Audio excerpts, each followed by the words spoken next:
Noon 是 Landscape 与 Mystic Circus 的 Eli Pacman 合作设计的8通道无源模拟合成器，它不需要外接电源，直接由你的音序器或模块合成器系统输出的控制电压与门信号，就是 CV Gate and Trigger 驱动。瞬时供电的特性让每一个音符都带着模拟电路特有的不稳定感和生命力。Noon 有8个通道，每个都是独立的模拟电路，拥有自己的声音个性。每个通道有3个彩色推杆，主音高音色，也就是左边这个最长的；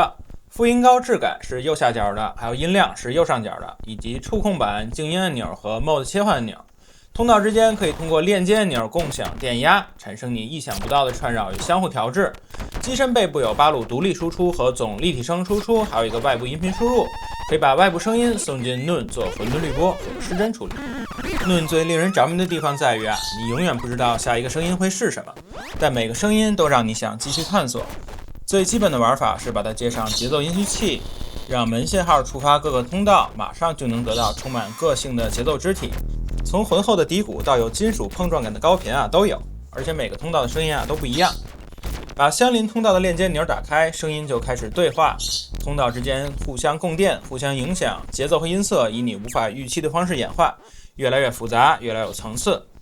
触控板呢是另外一个维度的乐趣，用手指同时摁住一些触控板，声音的质感和动态会随着你的触摸实时变化，把 Noon 变成一件可以演奏的乐器。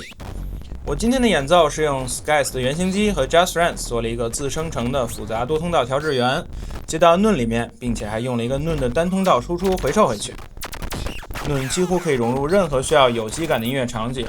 用它制作电子音乐里的节奏底层，给模块化系统加入一层混沌的纹理，给环境音乐提供缓慢变化的智能音景，或者直接接入调音台做实验性即兴演出，配合原车混响等等。用户描述出现过自己完全没想到的低音旋律线、律动节奏和失真噪声同时存在的惊喜时刻。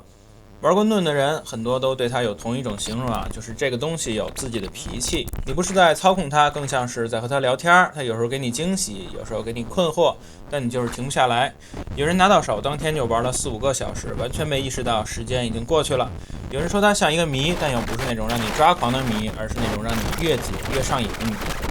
我见过一条很有意思的评价，是说它声音里有一种活的感觉，这话说不清楚只有玩过的人才会懂。Noon 即将上架合成少数派，敬请关注。